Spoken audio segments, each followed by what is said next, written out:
Fala galera intensiva, meu nome é Ivens, sejam bem-vindos a mais um Sunday Paper.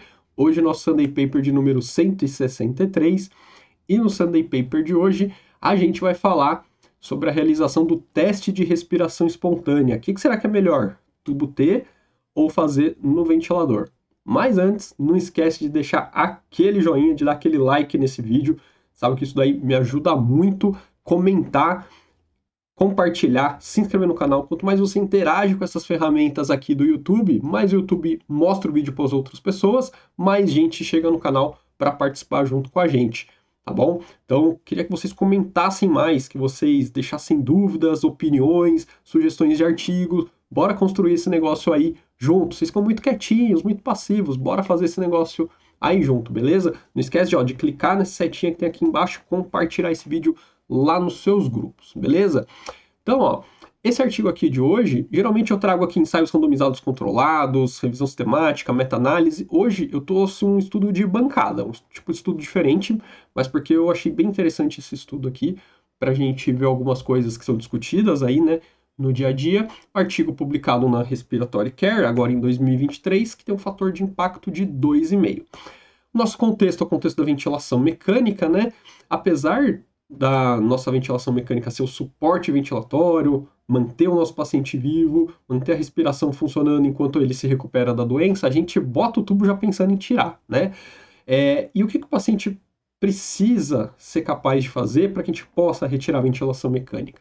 Ele precisa sustentar a respiração espontaneamente após a extubação, né? E isso vai depender de como os músculos respiratórios lidam com essa carga imposta ao sistema respiratório.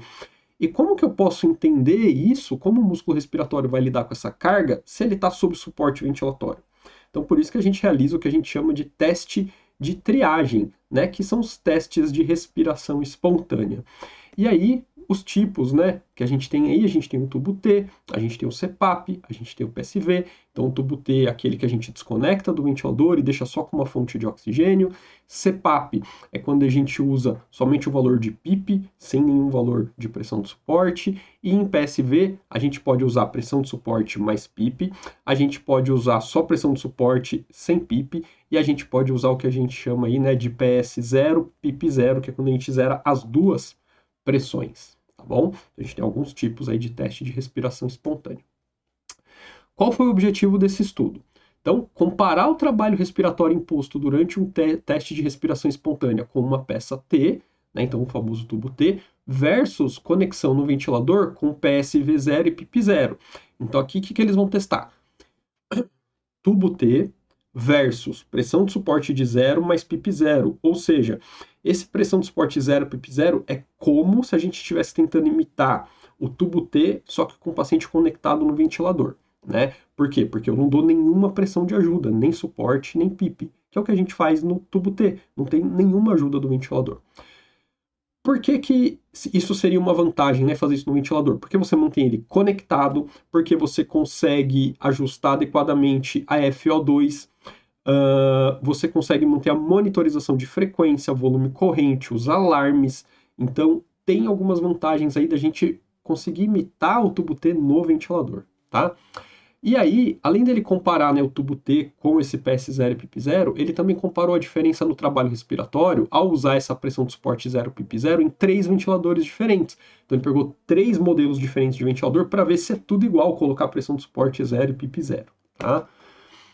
Então, nos métodos, ele usou um simulador de respiração, então ele pegou um equipamento que é um simulador de respiração e ele vai simular 3 condições diferentes do paciente: um pulmão normal, um pulmão com DPOC e um pulmão com uma síndrome de desconforto respiratório agudo moderada, tá? Então, basicamente, um pulmão normal, um pulmão de um paciente aí, né, obstrutivo e um paciente restritivo. Os ventiladores, né? Ele testou 3 ventiladores diferentes, que foi um Servo-U, um Servo-I e um Carescape R860.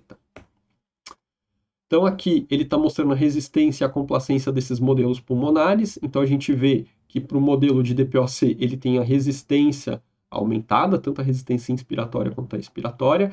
E na complacência a gente tem uma complacência aumentada no DPOC e uma complacência diminuída no pulmão com síndrome do desconforto respiratório agudo, tá? E aí aqui ele mostra aqui os parâmetros que ele utilizou na ventilação, o volume corrente que ele utilizou em cada uma dessas situações. E aqui ele mostra o resultado do trabalho respiratório que foi gerado em cada uma dessas simulações de condições pulmonares para cada uma das 4 alternativas que ele deu aqui para a gente, ou tubo T ou cada um dos ventiladores. Comparado à situação de base, né, ao baseline, o que a gente vê? Que tanto para o pulmão normal, quanto para o paciente com síndrome de desconforto respiratório agudo, quanto para o DPOC, o que ele viu? Que o tubo T foi a estratégia de triagem, né, de teste de respiração espontânea, que apresentou o trabalho respiratório mais parecido com a situação do baseline. Para o ventilador CareScape, ele apresentou valores maiores, ou seja, no CareScape aumentou o trabalho respiratório, e nos ventiladores Servo, tanto no U quanto no I, diminuiu o trabalho respiratório. Então é o que a gente vê aqui, ó, nesse gráfico. O que ele está mostrando para a gente? Então aqui, ó, tubo T é onde o trabalho respiratório, independente da situação do pulmão, fica mais próximo ao baseline. Ou seja, o tubo T é realmente o teste de respiração espontânea que mais consegue imitar uma condição do paciente após a extubação. No CareScape, o que aconteceu? Aumentou o trabalho respiratório. Qual o problema de um teste de respiração espontânea onde aumenta o trabalho respiratório? Porque esse paciente pode falhar no teste de respiração espontânea e a gente manter ele por mais tempo que o necessário na ventilação mecânica. E os ventiladores servos, ó, tiveram uma diminuição do trabalho respiratório. Essa diminuição aqui, ó, que chegou a passar 20% do trabalho respiratório quando você pega o servo U com um paciente num pulmão normal. Tá? E qual é o problema disso? O problema disso é que isso pode mascarar uma falha. Então, como fazer esse teste nesses ventiladores? Diminuiu muito o trabalho respiratório. A princípio, esse paciente passa no teste de respiração espontânea, só que ao a gente retirar a ventilação mecânica, esse aumento do trabalho respiratório que ele vai ter após a extubação pode gerar uma falha. Então, tanto quando o ventilador diminui o trabalho, quanto quando ele aumenta o trabalho respiratório, é ruim. Então, o teste de respiração espontânea ideal é aquele que mantém o trabalho respiratório mais próximo do que vai ser após a extubação. E nisso aqui, o tubo T foi o melhor nesse teste aqui de bancada, tá? Nesse gráfico aqui, a gente está vendo o quê? Ó? Então, o primeiro momento aqui, que é o momento do disparo, ó, a curva vermelha é o ventilador CareScape. Então, a curva vermelha, a gente vê que ela chega mais negativo, então, ou seja, é onde o paciente tem mais dificuldade de disparar o ventilador, de iniciar essa respiração, então ele tem um aumento do trabalho inspiratório aqui para iniciar a inspiração. Depois a gente vê nesse pico, a linha preta, que é o servo U, é o máximo de pressão que o ventilador entregou durante a inspiração. Então, mesmo estando ajustado com pressão de suporte 0, esses ventiladores entregaram 4,8 de pressão de suporte no servo U, 3,5 no servo I e 2,5 no CareScape R860. Então veja, mesmo quando a gente zera as pressões, os ventiladores entregam pressão para os nossos pacientes. Por isso que eles alteram o trabalho respiratório diferente do tubo T. No tubo T realmente a gente não entrega pressão. Por que no ventilador, mesmo com as pressões zeradas, ele entrega? Porque tem o bias flow, que é aquele fluxo contínuo de ar que tem ali dentro do circuito. E aí a gente vê que, entregando isso aqui, o servo U diminuiu aí mais de 20% do trabalho respiratório, mesmo com uma pressão ali de 4,8. Tá? Então, conclusão.